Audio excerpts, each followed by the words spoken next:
Hey folks, welcome to the third episode of the Fly Fishing News. I'm Greg, and this is your weekly or semi-weekly, however often I can get it done, hopefully a couple times a week, cast into the wonderful world of fly fishing. Headed up to Montana next week. I'm gonna do this episode before I go, and I'm gonna try to do one up there from the Missouri River, fishing with my cuz. So today I've got a couple of stories and an actual product review that I've got right here that I'll show you in just a minute. So let's jump in. All right, here we go.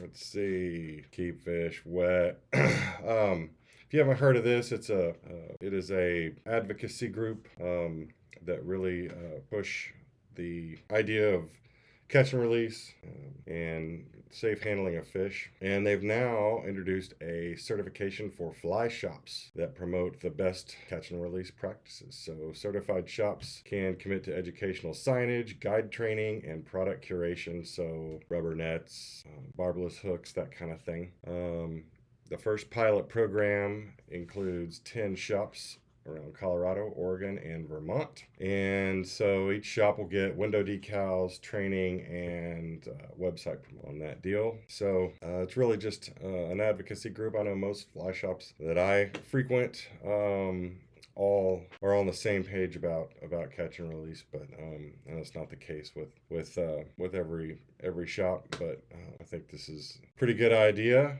and gives them another reason to remind especially new anglers about catch and release and how to do it. All right, next up, Flyathlon. I've never done one of these things, and they look really cool. I mean, I do like trail running. I used to do it, and I think that's kind of what these entail. So it's if you haven't heard of these, and they're all over the country.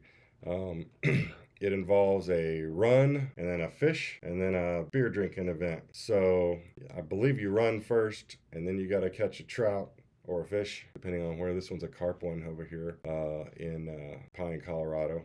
And then, so you run, fish, drink a beer or two. So check this site out. I'll put the link in the description. It's runningrivers.org. And looks like they got a few in Colorado. Let's see, Pine.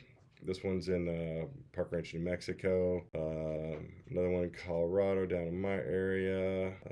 And then Gunnison. So check them out. Looks like fun. Again, I know I reported on this last time, but this runoff is getting worse. Especially in Colorado, looking like Gunnison and Arkansas rivers are both really getting hammered. 125% over normal.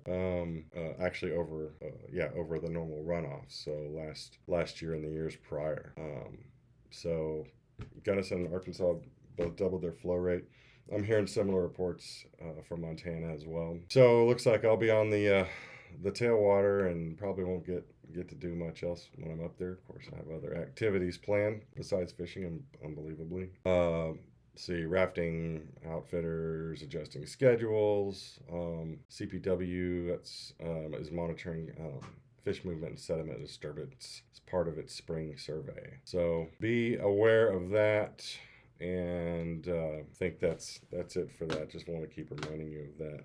So this last section here, I want to show you this cool thing I got at Costco. It's a backpack cooler. I know you've seen these before, but this one's really cool because it's got these ice wall packs.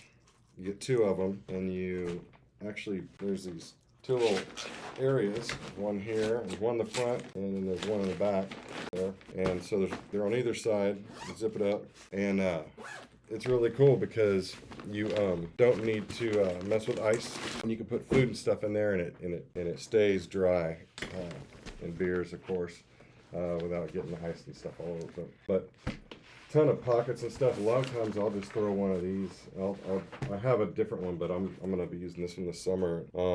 Just throw that on instead of my submersible pack when I go fishing. If I have some folks with us and lunch and beers and stuff, and you can put plenty of tackle in there too. So anyway, check that out. And the cool thing is that it's at Costco.